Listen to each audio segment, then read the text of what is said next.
Aty amin'ny faritra Vakinankaratra no hitondrananao. Iresahana sy hianarana ny fomba fanaovana zezika kankana na lombricompost. Malaza olona ka hatr'izay ny tany aty Vakinankaratra satria rakotra lavenimbolokano hatry ny taloha elabe. Vary an-tanimbary sy anana ary legioma isan-karazany no fiveloman'ny mponina ary tatoriana dia niampy vary an-tanety. Saingy ankehitriny dia efa miala ny tsiro ny tany. Tsy ampy ny zezim-pahatra satria efa mihavitsy dia vitsy ny omby. Nefa ny tany aty afovoan-tany dia ny zezim-pahatra ihany no mahatsara sy mampateza tsiro azy. Ambonin'izany, ny zezim-pahatra nampiasaina sy nahazatra ny mpamboly hatr'izay dia zezim-pahatra vitany hoe raofina fotsiny ao ambalan'omby ka matetika tsy dia mahomby fa miteraka olana hafa. Mahatsapa izany Tojo Arinaivo, monina eto Ampitadafika. Eo amin'le kalitao an'le zezim-pahatra mihitsy no tsy tafavoaka mihitsy satria raha ianao zao raha mampiasa zezim-pahatra eny an-tamboholitsy iny dia mitondra ahatra be io zezim-pahatra io satria le voambilina rehetra reny tonga ny atsady maniry. I Tojo Arinaivo dia anisan'ireo tantsaha maromaro miara-miasa amin'izy SDM ka nanomboka nanao zezika kankana tamin'ny taona 2014. Ny tena nampirisika ny olona hamokatra zezika kankana aty Vakinankaratra dia hatramin'ny fotoana nampiroborobo ny fambolem-bary an-tanety. Tsapany tantsaha miandalana fa ny zezim-pahatra fotsiny dia ratsy. Ny zezika simika fotsiny koa raha tsy mifangaro dia tsy tsara ho an'ny faritra Voanosy satria bebe asidra ny tany aty ary ny zezika simika dia lafo.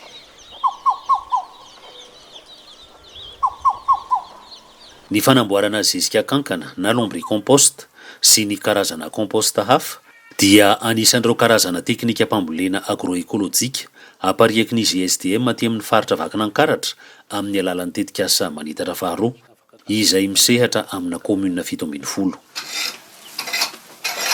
Ny fanamboarana ireo zezika ireo dia miainga amin'izay zezim-pahatra kely ananana, ampiana fambolena zava-maniry mandrobona fanao volo rakotra hatao fangaron'ny compost. Eto amin'ny Dadakoto eto Antemitra aty amin'ny distrika Anantanifotsy isika no hijery ny fanombohana ny fanamboarana zezika kankana. Zany hoe na resy lahatra tamin'ity zezika kankana ity aloha dia nahita tombontsoa zany amin'ny fikarakarana le zezika kankana momba ny hoe fanaovana vary tanety, fanaovana amin'ny tsatsaka dia anankiray ny teo am-piandohany nitarina kely efa misy maromaro izy zao. Eo amin'ny efa enina amin'ity ngamba zao niany ny tranona kankana efa vita. Mety ho sarotra ny fanaovana azy fa ny zezika vita dia tena tsara kalitao. Ny dingana voalohany dia ny fanaovana pre-compost hatao sakafon'ny kankana, izany hoe manao compost aloha. Mitovitovy amin'ny fanaovana compost ihany ny fanaovana pre-compost, fa rehefa hanao lombricompost dia averina amboarina tsara ny tranon'omby mba tsy hifangaro amin'ny tany ny zezika. Raha ohatra ny anay aloha dia efa mba vita dalazy le tranon'omby dia tsy dia manahirana loatra tsy mifangaro amin'ilay tany mihitsy zany le anay le tain'omby. Ny tain'omby tsy mifangaro tany no akora fototra fanaovana ny pre-compost, miampy akora mando toy ny ravi-maitso isan-karazany sy ny akora maina. Afangaro ny ravina maina dia afangaro amin'ilay ravina maitso dia afangaro amin'ilay tain'omby dia raha fa voafangaro tsara izy ireo dia ahoditra kely aloha mandritra ny 20 andro na mihoatra kely dia zay efa misy hita masamasaka tanteraka izy zany dia zay vao bataina makany amin'ilay sakafon'ilay kankana. Andrasana eo amin'ny 2 tokom-bolana eo ny pre-compost izay vao masamasaka. Mandritra ilay 2 tokom-bolana anamasana ny pre-compost dia amboarina ho vonona ny trano kankana hasiana ny pre-compost.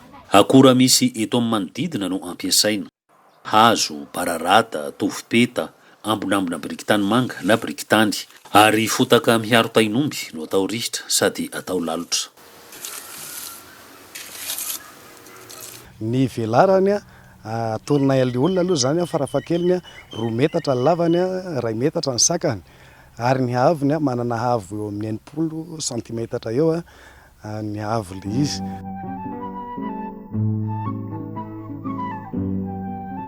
Afaka rotokom-bolana dia masamasaka sady miendrika feta marihitra toy izao ilay précompost.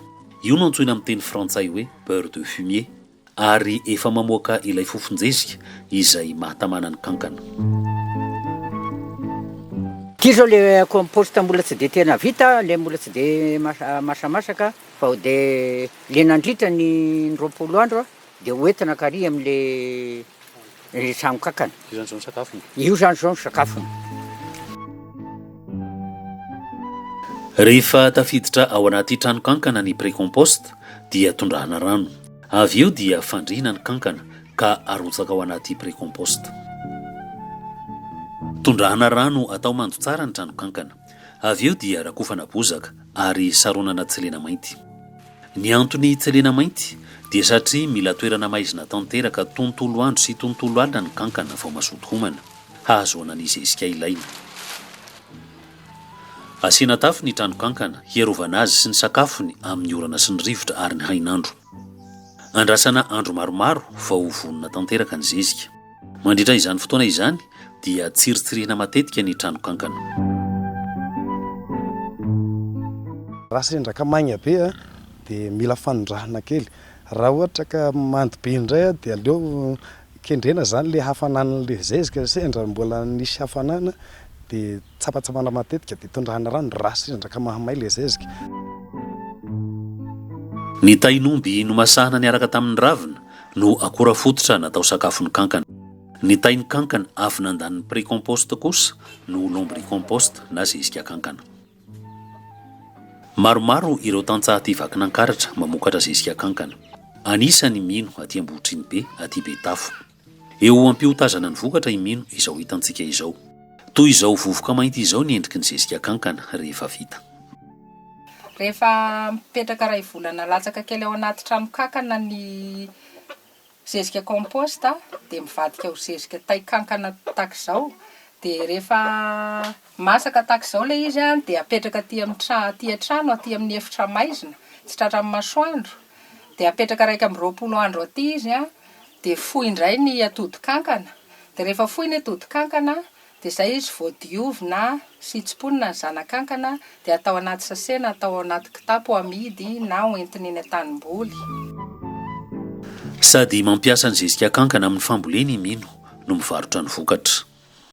Betsaka ny olona tonga mividy sy efa mampiasa azy satria mahita ny fahatsarany zany hoe mitaha amin'ny zezika hafa izy dia efa hitan'ny olona ny fiasany amin'ny fitahany amin'ny zezika hafa hoe tsara ny zezika kankana dia efa manomboka mebe ny olona mividy azy. Avela ho fohy ao anatin'ny 20 andro ny atody kankana dia tsiponina ny zanakankana hanaovana zezika vaovao indray. Ny an-dadakoto izao dia efa nihodina fanondroany ny fanaovana lombricompost. Tamin'ny taona 2019 i dadakoto no nanomboka nanao lombricompost. Izao hitantsika izao ny faniry sy ny hatevin'ny vary an-tanety izay nampiasan'ny dadakoto ny zezika kankana. Ireo izay nampiasa ny zezika kankana toa ny dadakoto sy mino ary Toto Zarinaivo dia afa-po tanteraka.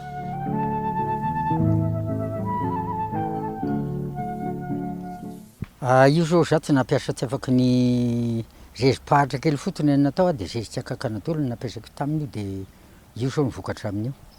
Nanao fahitanao azy? Io fa mety mihitsy izy io ny fahitako azy aloha fa Tsara ny vokatra moa tsy dia misy dépense firy amina fambolena satria raha oharina amin'ny tany zezika simika zany ilay izy dia ahitana tombony bebe kokoa moa hita hoe ara-pahasalamana zany ilay zezika kankana satria biolojika ilay izy. Misy koa zany ny hain-tany ka mampiasa lombricompost ianao dia zavatra hita misongadina eny an-tsaha zany hatramin'ny nanaovako an'ity dia hitako mihitsy hoe mahatana antoka ny lombricompost rehefa tena miditra ny hain-tany. Miakatra ihany koa ny vokatra zany na eo amin'ny rendement resaka vary io dia manandanja kokoa ny vary azo avy aminy zany misy lanjany kokoa. Ny eo amin'ny resaka legioma indray moa zany dia tena hita misongadina mihitsy hoe tsy mora simba sy tsy mora lairin'ny bibikely ny legioma ampiasana zezika kankana. kankana roa kilao tamin'ny voalohany no nozaray nitetika asa manitatra faharoa tamina tantsahana ankiroa taty an-tany fotsy sy tany Ambohimandroso. Vetivety dia nitatra be ny famokarana zezika kankana. Maro ny tantsahaliana satria manatsara ny tsirony tany sy ny vokatra ny zezika kankana ary antonona ny vidiny. Ohatriny iny zao? Arivo ariary ny kilao. Arivo ariary ny zezika kankana iray fonosana milanja iray kilao. Kelikely ihany anefa dia ampoan'ny voly toy ny vary an-tanety. Ny fatra zany dia atao hoe eran'ny tanana ohatran'ny zao zany isaky ny lavaka. Ny vary an-tanety zao eo amin'ny 5 ariary eo le vary an-tanety efa misy eo zao. Dia eo amin'ny 1 kitapo 50 kilao ngamba no latsaka kely natao tamin'ny tao. Raha ampita haina ny zezika kankana sy ny zezika simika dia lafo be ny zezika simika nefa tsy ahazoana vokatra firy. Sady raha zezika simika fotsiny fa tsy mifangaro dia manimba haingana ny tany aty afovoan'ny nosy satria bebe asidra ny tany aty. Ny zezika kankana kosa dia mora vidy lavitra nefa ahazoana vokatra be sady azo vokarina amin'izay akora misy eo an-toerana ary mamerina ny tsirony tany olovain-jafy ka ahafahana manao fambolena maharitra.